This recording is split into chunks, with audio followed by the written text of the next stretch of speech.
is Notsam Wrestling. Introducing your host from New York, here is Sam Roberts. Thursday, Notsam Thursday.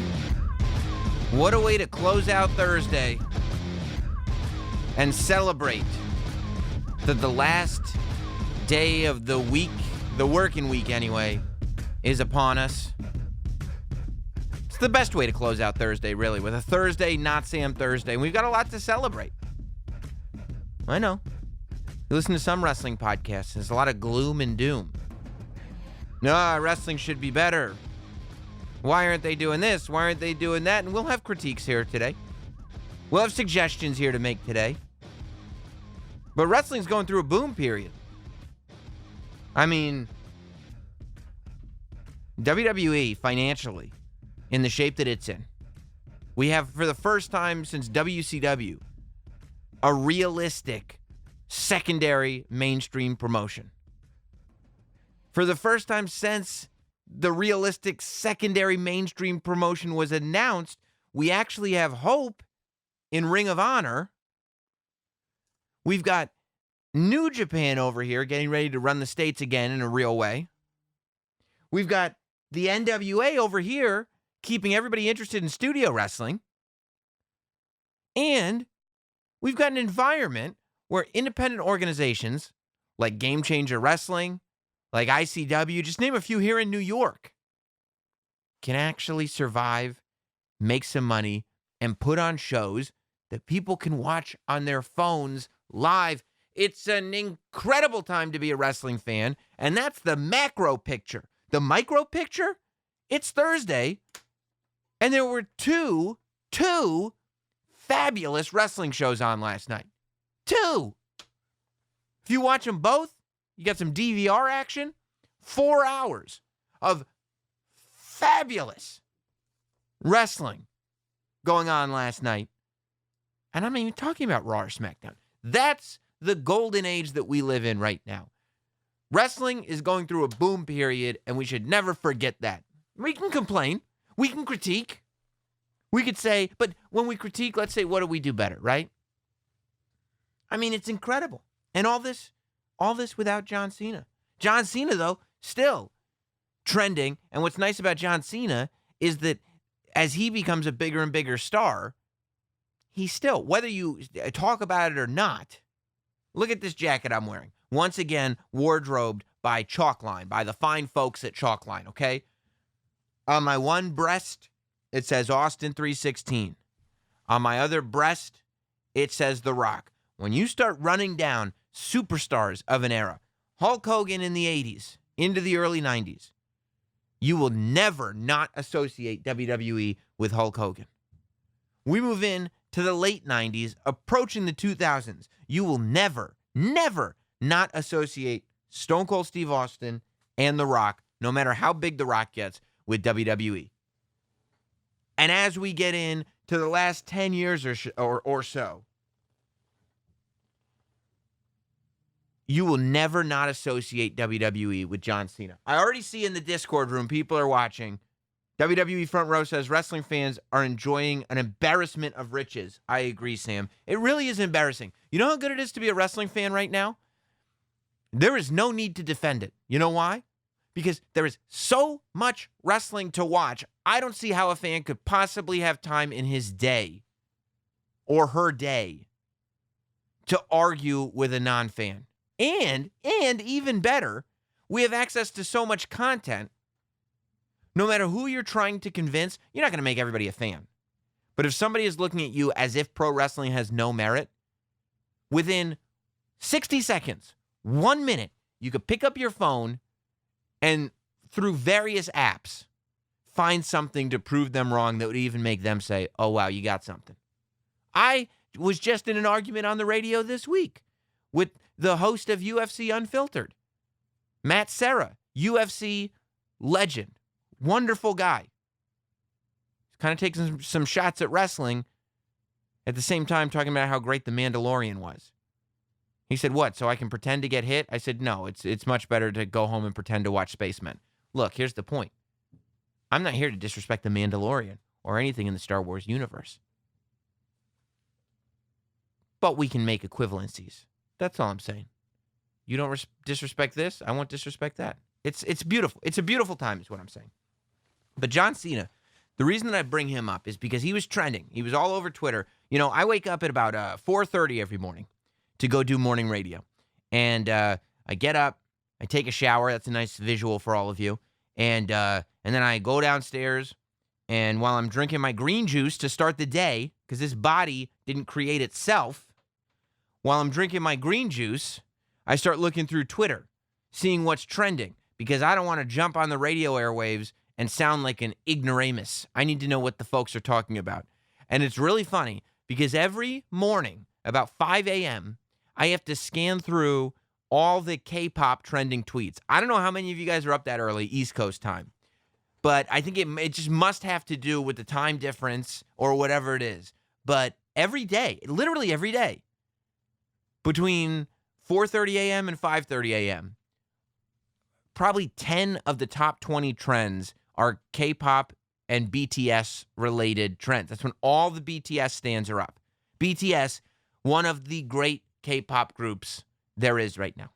And BTS and K-pop, just a global phenomenon. Well, John Cena, and I know, you're sitting there going, Sam, are we going through your routine now? No, this is all coming back. This is not Sam wrestling, okay? It's all coming back to John Cena.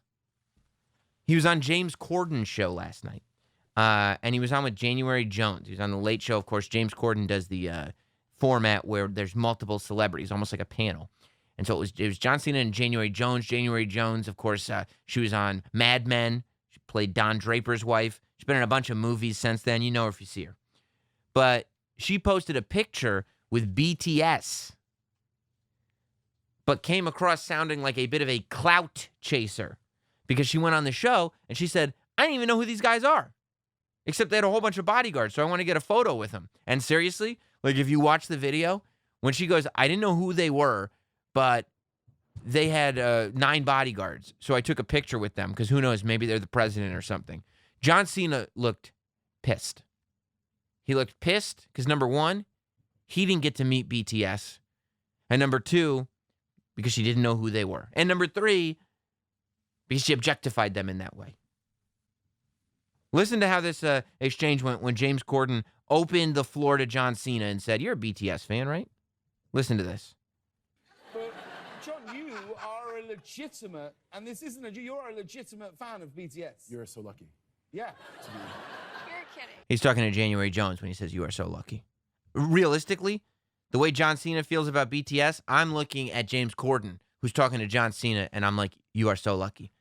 To have John Cena with that movie star coif in that 3-piece suit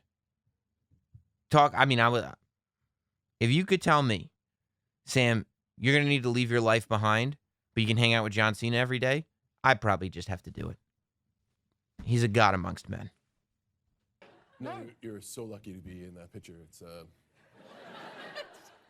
I tried out to be their bodyguard and was cut. I didn't even make it. No, I'm a fan of BTS. You really are. What is it you love about? So I became interested in the fact that, like, See, January Jones a hater. You hear it? Yeah, please. That's a hater. That's hater talk, okay? She's over here saying, like, oh, like it's ridiculous that John Cena would like BTS. That's hater with a capital H8.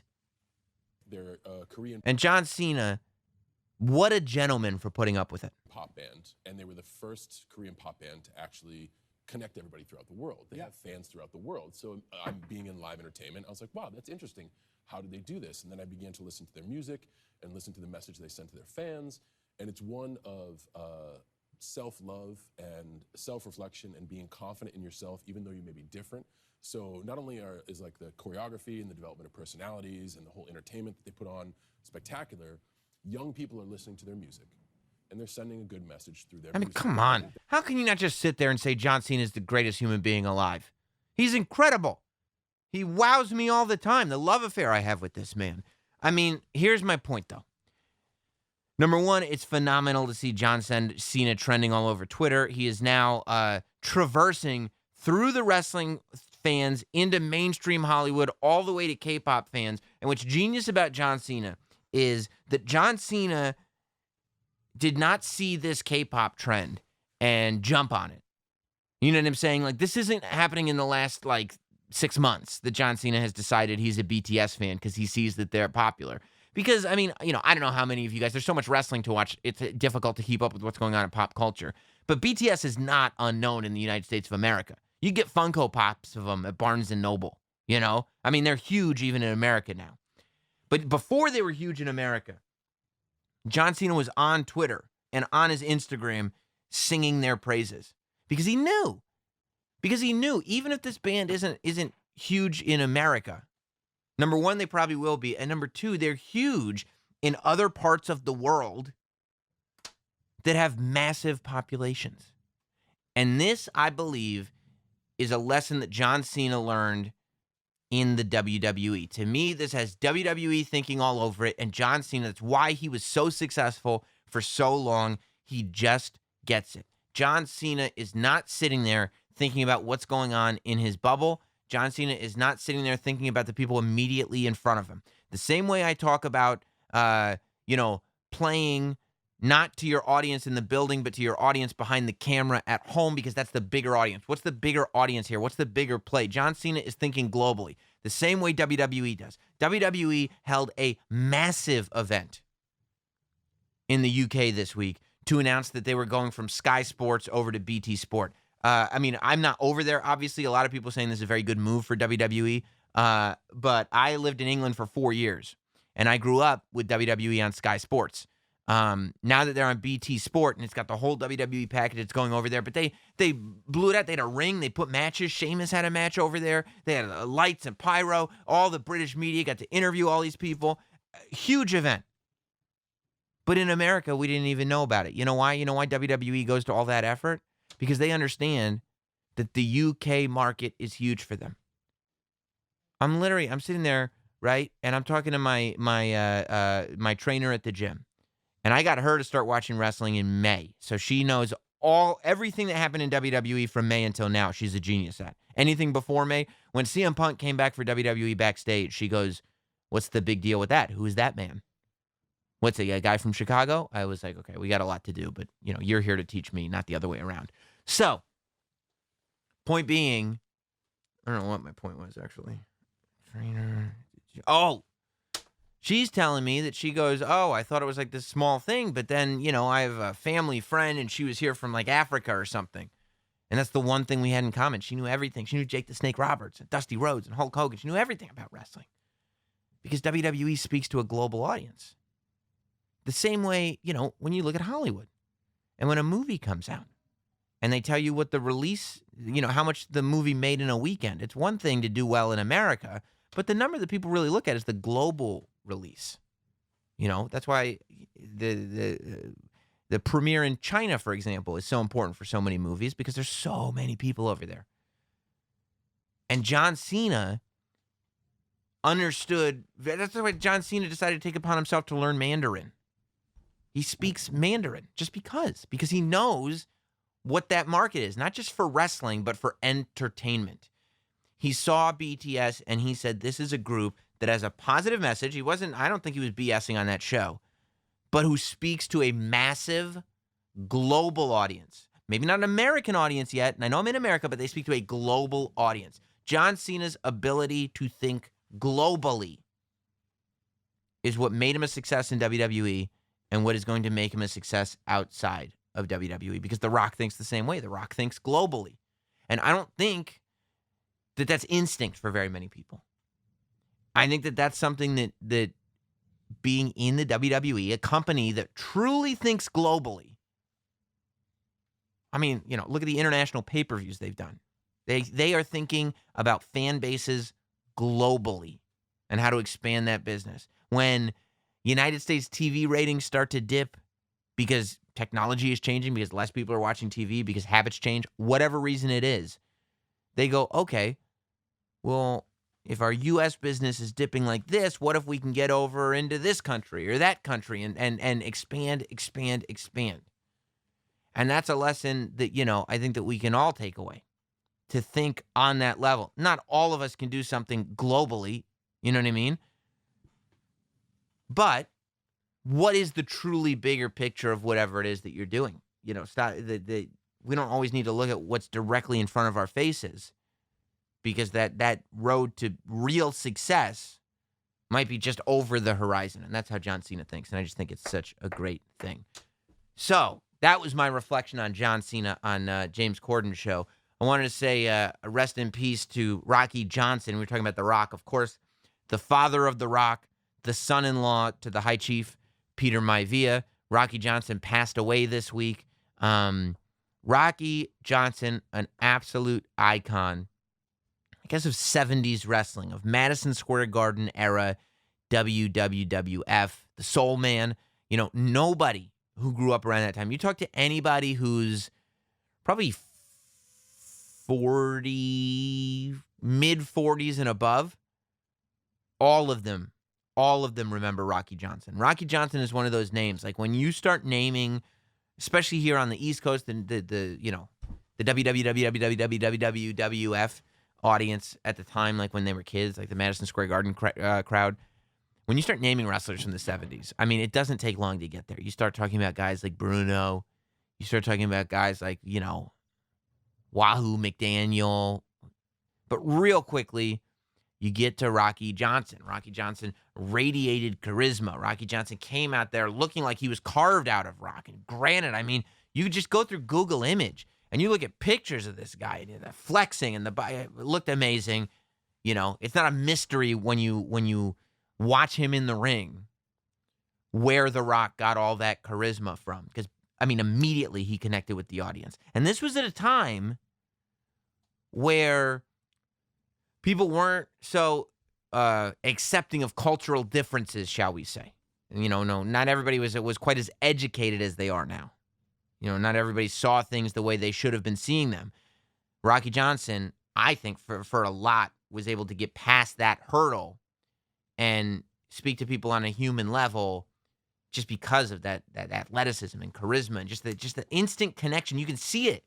When you go on YouTube and you watch these Rocky Johnson matches, you can see the instant connection that this guy has with the audience. Of course, he and Tony Atlas were Mr. USA, Tony Atlas, the first black tag team champions, and that was a huge deal at the time, and something that still gets talked about today.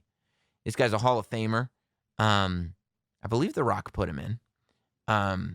And if you want, if you're a little younger than that, you can even go back to WrestleMania 13. WrestleMania 13, I believe it was in Chicago, Illinois. WrestleMania 13, Feel the Heat. It was Rocky Maivia versus the Sultan. And Rocky Johnson had a cameo in that match. Rocky Johnson did a run-in at the end of the thing. So, huge respect, props, everything to the late, great Rocky Johnson. I mean, it's no mystery the impact that this guy had on the world of professional wrestling when the minute news of his passing went out there, everywhere. And everybody had memories. And yes, of course, you're going to talk about the fact that he was the father of one of the biggest wrestlers of all time and the most famous person to ever come out of wrestling. You're going to mention the fact that he's The Rock's father. But I was so pleasantly surprised to see that really all of the sort of memorial tweets and Facebook posts and, podcast blurbs and whatnots that went out about Rocky Johnson were all memories of this guy, Rocky Johnson. And I mean, it tells you everything. When Rocky Maivia showed up and he said, I'm the son of Rocky Johnson, maybe some of the kids didn't know who that was, but for the most part, the reason he did that was because of the clout that name carried to the WWE audience. People instantly knew, especially in New York. So, rest in peace to Rocky Johnson, of course, to the entire Dwayne Johnson, extended Johnson. Okay, I didn't mean to say extended Johnson, but to the entire Johnson family and I guess the Anawais too, as they're married in. Thinking about you guys, and rest in peace to Rocky Johnson. There was, Corey Graves made headlines through his tweets this week. He's watching Raw, and he said, "Fire me, I'm already fired." The Ric Flair quote. Corey Graves is drumming up some press for that podcast of his. I listened to it, of course, after the bell this week, the official WWE podcast, After the Bell. And Corey was on there criticizing Raw. And, I mean, it's kind of what we do, right? Monday night into Tuesday is the time to criticize Raw. And, I mean, a lot of times it's fair, right? Raw is having some growing pains, in my opinion, right now. But I thought it was odd that this week's Raw was the hill to die on. I thought that it was odd that this week's Raw was the real, egregious episode. When to me, compared to recent episodes, I thought this week's episode was decent. This week's episode wasn't the worst I've seen recently. I didn't really have a problem. I think it's interesting because I had a problem with the premise of the first ever fist fight. I thought it was cheesy the way they were advertising the first ever fist fight. I thought it was they might have been misreading the audience to think that any of us would care about a fist fight when we watch. I mean, wrestling is fights. Why would we care about a fist fight? What's the difference between a fist fight and a last man standing match? I guess the only difference between a fist fight and a last man standing match is that in a fist fight, the referee decides when it's over and doesn't actually count. So it's basically a last man standing match, except no counting. It could have been worded a lot differently, but I thought the match itself was cool. I thought it had great outcomes from it. Look, I said this about Keith Lee and Adam Cole on NXT. When you can get a meme, it is 2020, okay? When you can get a meme out of a segment that lasts through Tuesday and beyond, successful segment. In 2020, entertainment is a 3-second loop. You need to meme it. Just meme it. And the fact that you had Kevin Owens thinking he was in Tony Hawk's Pro Skater, running up the screen ramp and then flipping off of it onto his opponents, that's all you needed for the segment to be a success. Meme. You got a meme out of it. I could text that to my friend who doesn't watch wrestling, and he could be like, what the hell is that? And then they add a little, skateboard to it, and you could add little things to it, and you could really just make it as dank as humanly possible. Just the dankest memes. But when you can meme out a segment, to at least some degree, it's a success. I thought Buddy Murphy joining up with Seth Rollins and kind of, waiting there in disillusionment, sitting at ringside, I thought that was good. I'm glad that he's joining Seth Rollins because I love the fact that there is a faction. I've been saying for years at this point that factions are a good thing. They're sorely missed and WWE needs them. I think when you got a guy like Seth Rollins, does he need to be in a faction? No. But a Seth Rollins-led faction is going to be better news for the Authors of Pain, and it's going to be so much better news for Buddy Murphy. I'm not going to sit there and turn on Raw every week and just watch him lose to Aleister Black no matter how good the match is. Eventually, something's got to give, and something did give this week. We got a wrap-up. We got a reason. It's easy to watch Raw and go no matter how good Buddy Murphy and Aleister Black is, why are we watching the same match every week? Okay, the answer is because Buddy Murphy has to lose to Aleister Black a few times before he's so broken that he joins with Seth Rollins. And we're there. And I'm like, okay, that makes sense. That makes sense. I'm happy with it. So I was happy with the ending. I think the Drew McIntyre babyface good guy turn that's happening right in front of our eyes is subtle and effective. People are cheering Drew McIntyre. That's good. One of the criticisms Corey Graves had, though, that was big was on the Bobby Lashley-Rusev match. And he's right. He's right when he criticizes that. He says that he's watching it and everybody's sitting on their hands. Nobody's reacting to what's going on. And that is true. When you do a segment and nobody's reacting to what's going on, you're in a lot of trouble. But I don't think that the reason that nobody's reacting to it is because the wedding was a failure. Because by that same logic, if you watch the wedding, the crowd was lit the whole time. For the people who are like, we don't want Jerry Springer TV, well, the crowd was chanting Jerry. They were booing Lana. They were cheering Liv. They're booing Lashley. They were cheering Rusev. The wedding segment itself was effective by all definitions. That this match was ineffective. For the life of me, I don't know why Liv Morgan, who's got all this hype behind her, would come out and get beaten up by Lana, who has absolutely no history of being a force in the ring. You know, Lana has no history in the WWE that would lead anybody to being like, oh, you don't want to get mess with her in the ring. Right? So, you know, I don't know why she would be able to manhandle Liv Morgan, and then we as fans are expected to think next week, uh-oh, Lana's in trouble. Because I watch that and I go, oh, okay. Rusev picked poorly because Lana's not in trouble because she could just kick Liv Morgan's ass. That's the message that I got from that segment. So I think that that was dumb. But I think that the reason that people were sitting on their hands was because it's been 2 weeks since the wedding. And there's no reason for the match. Like, they just announced this week, hey, by the way, later after the break, we're going to do Rusev versus Lashley. And you're sitting there going, do we really have like 10 weeks of storyline just so one night we could turn on Raw and go like, oh, this match is happening? You know, I think that the problem is actually that you haven't kept going with the storyline. Like, you have to make a choice to me. Either you go with the storyline or you don't go with the storyline. And I don't think you can take the storyline so far and then just drop it and do the match. And you're like, okay, and then next week we're doing the mixed tag match. Like, you know, I don't know. It feels like the timing of this thing was not thought out. I think that based on what happened at the wedding and the things that have happened leading to the wedding, you could convince people to care. You could convince people to care about that match, but you can't just have the match. I know that people want to believe that all you need to do is have good matches on TV, but that's wrong. It's not true. People don't watch that.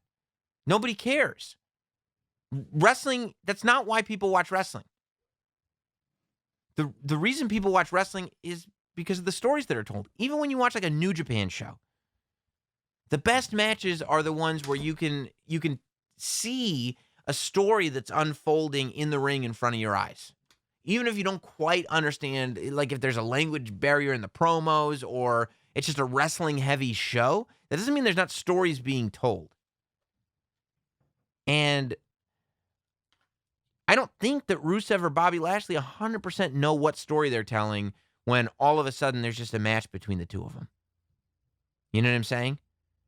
I think that Raw needs to double down on storytelling. The reason the Lana and Bobby Lashley wedding had everybody talking was because of this story behind it, you know?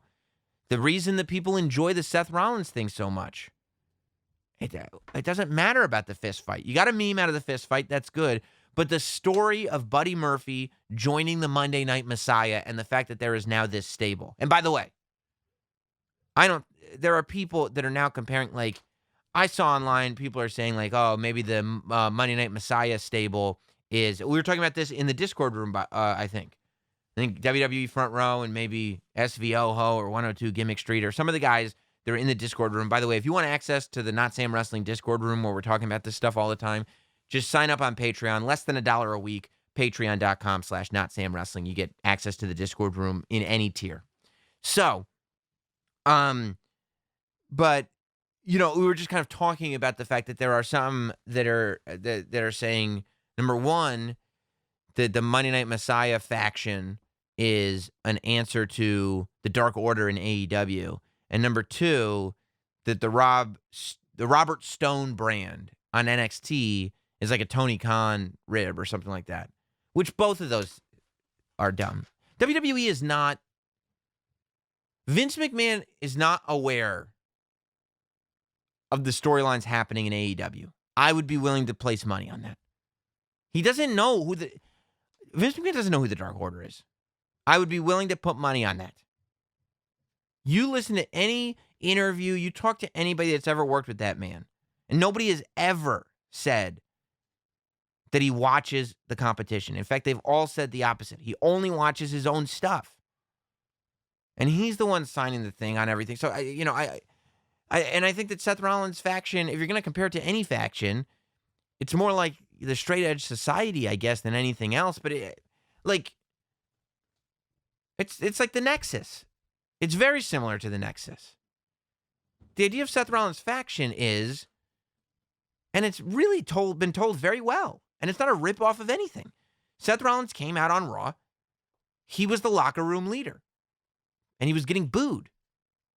And he said, hey, I'm still the locker room leader. Who's with me? And everybody walked out on him, except the Authors of Pain. So Seth Rollins is trying to still be that locker room leader that he was before. But these are the only people that are at his side. That's what the Monday Night Messiah is. And I think that story has been told very well. But again, if you just had, hey, it's time for Seth Rollins versus Kevin Owens, you'd be like, what? Tonight? Oh, all right. Okay. You wouldn't have that excitement, that anticipation, the elements of Raw with stories. But I think you have to go even harder. I think that the Becky Lynch Asuka story, for example, I think that a wonderful, amazing, even better than we've seen video package needs to be told. The root of the story of Becky Lynch and Asuka, I feel like hasn't been driven home. I feel like that match has everything. You tell this story of Becky Lynch, who's this competitor on the rise, and she showed up to the Royal Rumble to try to win the SmackDown Women's Championship. And she lost. She lost to Asuka. She did not beat Asuka. She tapped out at the Royal Rumble. Later on that night, she's not even entered in the match, and she decides to come back, enter the match. Fit Finlay gave her the okay, and she wins. Winning that match took her to WrestleMania, where she was able to pin Ronda Rousey to not only take the Raw Women's Championship, but Charlotte's SmackDown Women's Championship that she had won from Asuka. Asuka was ignored after the Royal Rumble. Asuka was given no credit to the fact that she made the winner of the Royal Rumble tap. After Becky Lynch won both titles, when Becky 2 belts arose, Asuka was given no credit for the fact that she made Becky Lynch tap. In the months and weeks since, every time Becky Lynch has been in a ring with Asuka, she hasn't beaten her. And Asuka has beaten Becky. Multiple tag matches. Becky has never beaten Asuka. Asuka has beaten Becky on other occasions. So now, 1 year later, we get to the Royal Rumble 2020. And Becky Lynch, arguably the biggest star in WWE. Her and Roman Reigns are the two biggest stars. I don't even think that's arguable. But Becky Lynch, maybe the biggest female star in history. Somebody who's beaten everybody. Somebody who's had that Raw Women's Championship since WrestleMania. Now goes one-on-one with the woman that for the last year has been the only woman that she's never been able to beat. And that's Asuka. Meanwhile, Asuka has transformed herself to the point where she's not looking for approval anymore. Asuka was ignored, and she's put herself in a position, along with Kairi Sane, her fellow Kabuki warrior, where she can't be ignored anymore. She's put herself in a position where you can try to ignore her if you want, but I won't be ignored. She's got the green mist. She's a bad guy. She's feared again. Asuka and Kairi Sane have added value to those women's tag team championship that wasn't there. They're the only team that's done that. And now we get to the Royal Rumble. And a year in the making, we finally have the championship rematch between Asuka and Becky Lynch, but the title is on the other waist. You mean to tell me that anybody I told that story to is not going to get interested in this match? If you told that story to anyone, I don't care if they haven't watched wrestling in 10 years, they're coming to your house for a Royal Rumble party, and you explain to them the way I just explained to you what's going on in this match, they're all in. They're here for it. Oh my God, I can't wait to see this thing. Because they all know who Becky Lynch is, but they might not know this story, and they might not know who Asuka is. And the fact that they all know who Becky Lynch is, and they don't know who Asuka is the entire story in a nutshell. That story needs to be driven home. I want to see the chip on Asuka's shoulder. I want to see the venom in her heart for the fact that she did not get what she had due to her. I want to see the fear in Becky Lynch's eyes because she knows that Asuka's the one person she hasn't beaten and can't and has beaten her. That match has the potential to be the greatest story told at the Rumble this year. But you've got one episode of Monday Night Raw left to make it count. Look, WrestleMania 27, my least favorite WrestleMania of all time. Headline match was John Cena versus The Miz. But you know what the one thing about that match was? I mean, The Miz's WWE Championship reign was not something to shine a spotlight on. He won the title. He defended it against Jerry the King Lawler in a pay-per-view main event. And then he went to WrestleMania. I mean, come on. Then that year's WrestleMania ends with The Rock laying both John Cena and The Miz out. All's well that ends well. It led us where we're going. But in the meantime, that moment, not great. I did not leave that WrestleMania going, oh, that was so awesome. I was like, what? I guess I'm going to bed. But the one thing that put faith in me, and I ended up, maybe I shouldn't have had faith, but the one thing that caused me to have faith in that match was the video package that played before the match for The Miz. The video package that told the story of The Miz, set to P. Diddy, Puff Daddy, Bad Boy Family, You Can Hate Me Now. And I'm getting goosebumps just thinking about it. If you haven't seen that video package or you haven't seen it in some time, go back and watch it. You should watch it every 6 months just because. It's my favorite video package WWE has ever produced. And that tells you how good it is. The fact that my favorite video package that WWE has ever produced was the intro to the main event to my least favorite WrestleMania of all time. That's how good this package is. And it goes through the Miz's story. And it goes through him on the real world. It goes through him showing up in WWE. Being a cheeseball Ryan Seacrest faux hawk host. You know? Now they try to tell this story of, you know, Miz and Morrison together as if it was this great thing, but it wasn't at first. Wrestling in his dumb shorts with glitter on him. With his fedora. And going through the phases. And getting to the place where he was at walking into WrestleMania 27, where all of a sudden you went, oh my God, The Miz has arrived. Oh my God, the person who's not supposed to be here is here. Oh my God, they said it couldn't be done and he's done it. He may just beat John Cena tonight. Now it ended up being a disappointment, but the point is the video package. And maybe that's what you utilize to tell this story between Asuka and Becky Lynch. But something, because you've got a story there. And I think that that's an emphasis that all wrestling shows need to have, you know? I think AEW got terrific news this week. AEW got their contract extended on TNT for 3 more years. They're on TNT until 2023, which, I mean, when I tell you, and I can only speak to my own experience, hosting a radio show, I host my show with Jim Norton on Sirius XM. We signed on 3.5 years ago. And when we signed to do a morning show, we signed a 2-year contract. And those 2 years were basically spent building the show and going like, let's see what this is. Let's see if we've got something here. And, you know, you can criticize AEW now, but I think that the shows that Jim and I were doing at the beginning were terrible. I would never, and maybe, you know, I would never go back and go like, oh, you should listen to like the first 2 years of Jim and Sam. I didn't like them.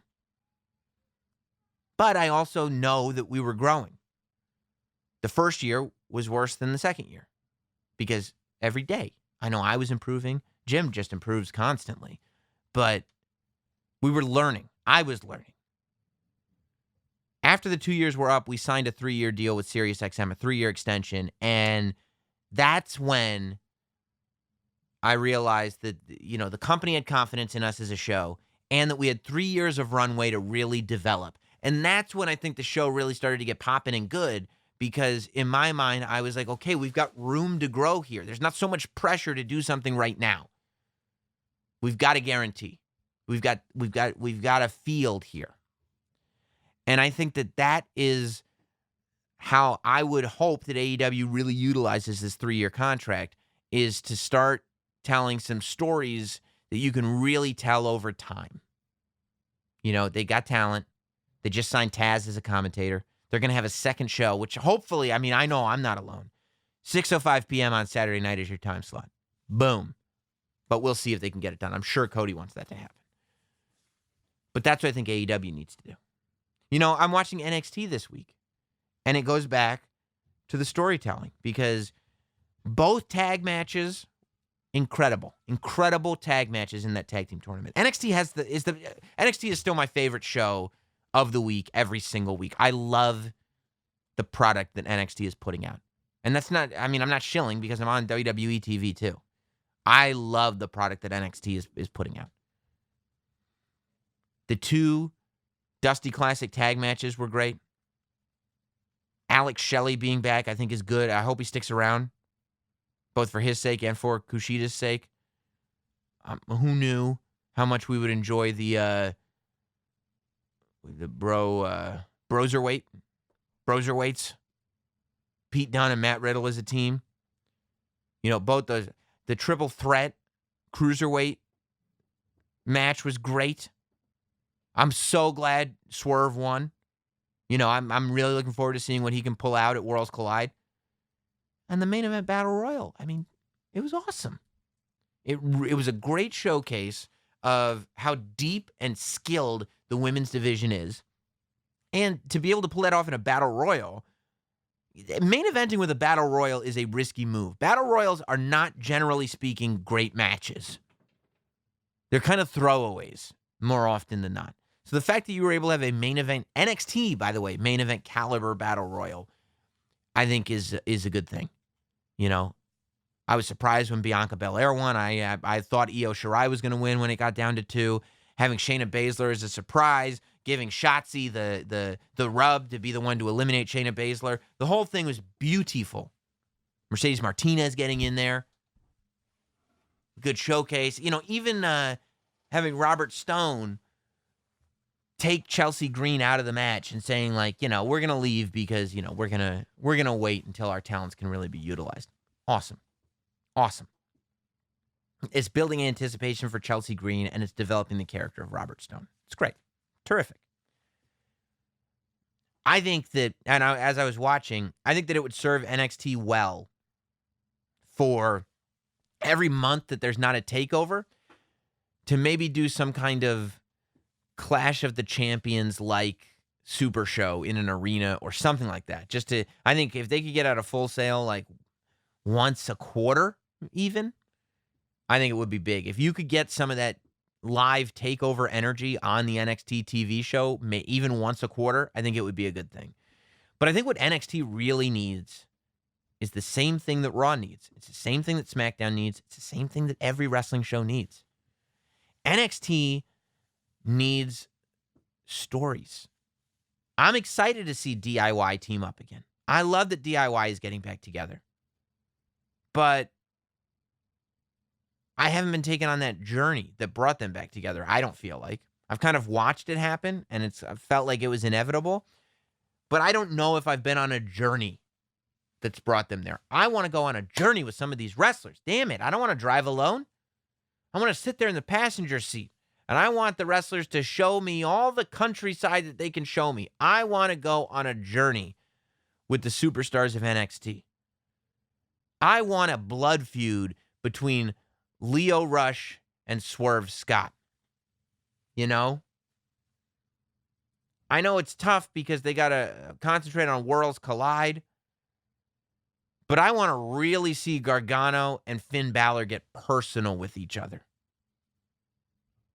I want to see the Undisputed Era ruin Tommaso Ciampa's life. I want to see Tommaso Ciampa look vulnerable. If he's going to be a good guy now, because NXT is capable of incredible storytelling. The rivalry between Johnny Gargano and Tommaso Ciampa needs to go down in the history of great rivalries in wrestling. That year-long storyline that was told between the two of them. And technically it was a lot longer than a year because it really started when Ciampa got injured and turned on Johnny the first time when DIY broke up. That's the type of story that I want to see unfold. If you had that Ciampa Gargano story going on while NXT was on USA, you would have been off to the races. That's what I think NXT needs. NXT needs they need to have great matches, and they will have great matches. That's a given. But there's no story on NXT that I'm tuning in next week to see. When I tune into NXT, if there's a specific reason I'm tuning in, it's because a match has been announced. It's not because, I want to see what the next chapter is in this. Really, the same goes for Raw. Because that's why, with the Rusev-Lana stuff, like, the wedding segment was good, but we're not being told a story where we want to see what the next chapter is. Cliffhangers, stories that are told over chapters. NXT needs it the most. If you had storylines that you were sinking your teeth into on NXT on a regular basis, that show would be unstoppable. NXT has the best male or female roster in the business of professional wrestling. NXT puts on the best pay-per-views in their takeovers in anywhere in wrestling. NXT takeovers are the best wrestling shows on the planet. Now, if you could combine those things, and they have the best matches. They have the best wrestling matches on television. So imagine if you could combine those positives with having the most compelling stories. NXT would be unstoppable, in my opinion. Look, at the end of the day, it's a TV show. People don't watch wrestling for the same reason why they watch football or baseball or basketball. They watch it for the stories. UFC is not even that different. MMA is not sports entertainment. MMA is just sports. But there's a fight this weekend between Conor McGregor and Cowboy Cerrone. It's a Conor McGregor fight, and it has the least hype of any Conor McGregor fight that I've ever seen in my life. You know why? Because Conor McGregor is subdued. He's not telling a story. He's not talking trash. He's going in, and he's going to have a good fight. And MMA purists and MMA fans are going to love it. And I'll order the fight because I love Conor McGregor fights. But a lot of the mainstream isn't talking about it because there's not a story to tell. It's not about we don't need lewd stories. We don't need trashy TV. It doesn't matter if the TV is trashy or not. All that matters is if the story is good. And you could say the Attitude Era, Mae Young gave birth to a hand. Yeah, but guess what?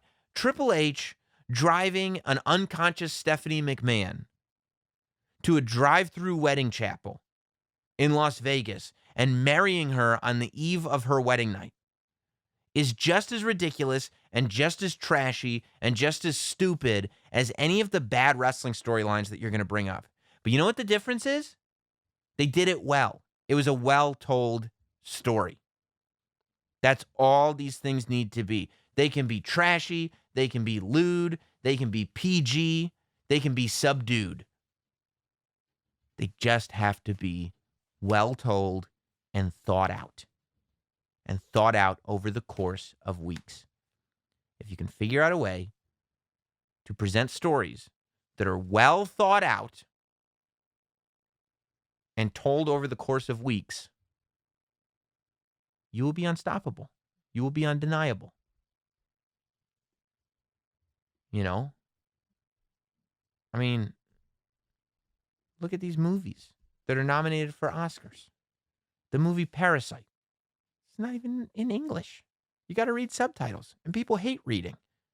But the story is so great, and there's so many twists and turns, and it doesn't go where you think it's going. That's what makes it special. Once Upon a Time in Hollywood. You don't even know what you're watching, but you know it's something. You know it's leading somewhere. And it goes effing crazy by the end. But you just leave going, what a story. That's wrestling. Stories. Now, before we get to the emails, let's talk about the Royal Rumble a little bit. Cain Velasquez on that UK media thing that I was talking about, the BT Sports deal. Cain Velasquez went to England there, and he told people that he was also going to be in the Royal Rumble. Weird that he would just tell the Sun that he was going to be in the Royal Rumble. The Sun, the newspaper, not the big, bright thing that lights up the sky. He told the Sun that he was going to be in the Royal Rumble, which I guess is official. You know, I would have thought that maybe they would have had Brock Lesnar come out on Raw, brag about that he's going to be in the Royal Rumble. I took out R-Truth last week. Who's going to come out this week? Cain Velasquez comes out, surprises everybody, announces he's in the Rumble. That would have made a little more sense to me, but que sera, sera. So I guess he's in the Rumble, which is a little scary because it makes you think you may end up seeing a Cain Velasquez versus Brock Lesnar match at WrestleMania, which goes back to my original point. On paper, I don't want to see Cain Velasquez versus Brock Lesnar. I don't want to see that match at WrestleMania. However, you could convince me otherwise. I know that if you told me a good enough story, you could convince me I wanted to see that match. You would just have to tell me the right story. And you could convince me. But as of right now, I don't want to see that match at WrestleMania. You know, that's not where I want to see the Royal Rumble go, but who knows? Maybe that's where it'll go. It's interesting that no NXT names have been announced for the Rumble, and it's even more interesting to me that the assumption was that because this is a co-branded show, obviously, like all pay-per-views are, people assumed that this would be like Survivor Series. You know, most pay-per-views are Raw and SmackDown pay-per-views. Survivor Series, NXT was included. People assumed that the Royal Rumble, because of the Royal Rumble match, NXT would be included as well. However, all the hype has been around Worlds Collide and TakeOver Portland. Nothing about the Royal Rumble. That said, it hasn't officially been said how many superstars from each brand will be in the match, which I think is smart and I think maintains the integrity and what the Royal Rumble is. Because what the Royal Rumble is now, part of it is the surprises, the mystery entrants. And, you know, I think when you sit there and you announce there are 27 entrants in the Rumble and there's 3 mystery entrants. Okay, like the beauty of the Royal Rumble is that sometimes they never specifically say how many names they've announced. And they never specifically say how many entrants are mystery entrants. You know what I mean? Like they'll announce 24 names, but they won't say, and I wonder who the other 6 are. They'll just say, here's who's in the match. And it's up to you to count them out and figure out, oh, they haven't announced everybody. I've always liked that. Because it also just makes you feel like you're not, you know, sitting there with a checklist. Who's coming out next? Who's coming out next? You're just like, anybody could come out. This is the Royal Rumble. So I believe NXT will still be represented in the Royal Rumble match. They're going to Houston anyway, obviously, for Worlds Collide. So, and I'm sure that they'll be in the women's Royal Rumble match because there's not that many women on Raw and SmackDown. So I would imagine, though, it'll just be what it was last year, I guess. Surprise entrance as they go, unless something changes between now and then. Let's check out those emails. Remember, the email address is notsamwrestling@gmail.com. Notsamwrestling@gmail.com. I know I heard from some of you guys. Here's James. James says, I'm a big fan of women's wrestling and I'm nothing but happy with the progress WWE has made with their women's evolution, even if it should have happened much sooner. In fact, 2 of my favorite overall wrestlers, regardless of gender, are Alexa Bliss and Sasha Banks. Yes. Recently, good choices. Recently, Tessa Blanchard won the TNA World Championship. I'm not sure this sends the right message for 2 reasons. Firstly, where it pertains to glorifying male and female violence by having these constant intergender matches, where you draw the line on which moves men can and can't do to a woman without him looking bad or it going too far. And secondly, with Tessa specifically, how small she is, do you feel like it affects the credibility of the men that lose against her? Tessa is not an imposing figure like Charlotte Flair, Chyna, Nia Jax, Carmen, Nicole Bass, or even Beth Phoenix, she looks more like a traditional women's competitor. So would Brock Lesnar look bad for losing against Tessa? If so, the same must be said for many other men. How do you feel regarding a female women's champion? I don't mind it. I think Booker T was on his podcast saying it was ridiculous and dumb. And that's a paraphrase. I think that I think it's good that it differentiates TNA. All of a sudden, TNA has something that makes them different.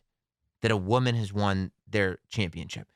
All things being equal, I think that that's fair. Look, I think that there's no doubt that no matter how hard you push the women's division, the world championship is still going to be the world championship. So the fact that you open that up to women, and not all women, but some special, giant stars like a Tessa Blanchard, I don't think that's a bad thing, especially in Impact, where it differentiates Impact Wrestling for what it is. I don't think that you have to pull the plug on certain moves because they look bad or because it sends the wrong message. I think that you just can't let it be one-sided. I think that, if you want to talk about like domestic violence and male on female violence, I think as long as the matches are not grotesquely one-sided, you'll be okay. I think other than that, all moves are fine. And I think with the size differential, I think Tess is bigger than Marco Stunt. I think putting Rey Mysterio in a ring with Brock Lesnar is something that happened. You know what I mean? And we sat there going, I hope Rey Mysterio wins. Rey Mysterio is much smaller than Brock Lesnar. So, I think it's all about the level of skill that the female has and the way what she can do. It's how you use your tools. There's not just one way of wrestling. So if you can come up with an offense that could credibly beat somebody the size of Brock Lesnar, then I'm all for it. But if you don't have that skill set, if you don't have those tools in your toolbox, then you're probably not the person for the job. Let's go to Mark. So I have to say this with no sarcasm. Oh, wait. I'm not sure if this is... well, whatever. My 10-year-old son and I were driving up to New Hampshire listening to your podcast, as we always do in the car, and he got to my question. Of course, last week, Mark asked about WrestleMania being over... he did like the 10-step plan for Keith Lee to win the championship and then throw down the WWE championship and held up the NXT championship. He got to my question and begrudgingly list my 1 through 10 steps. Then you finally got to the end to simply say, no, we had to pull over because we were laughing so hard. I appreciate it. Sam sounds like he's getting into it by the time I'm 8 or 9, blah, blah, blah. Then you get to number 10 with 2 words, instantly crushed my dreams. It was done beautifully, and I applaud you. Have a good weekend. Looking forward to this week's podcast. P.S. Seriously, Sam, how much blood money do I have to donate to get a Chipper Sing captive audience show? We'll get one done, Mark. We'll get one done. And thank you. I love hearing from you. Jeremy says, Sam, big fan of the show. Just wanted to say I agree with your comment a couple months ago about performers using UC in their promos. No one talks like that in real life, and I cringe every time you hear it. Keep up the good work. Dude, you are not going to be able to not hear UC anymore. Any promo that wrestlers should wear electric dog collars and get shocked every time they say, you see, in a promo. You see is the worst 2 words you could ever say in a promo. Anybody that's a young wrestler right now, independent wrestlers out there, erase you see from your promos. Erase it from your mind. Never say it. It sounds like you're acting like a wrestler. Carson writes in, Sam, I need some advice on what to watch on the network. Can I get your top 10 pay-per-views to watch on the WWE network? K-Sun.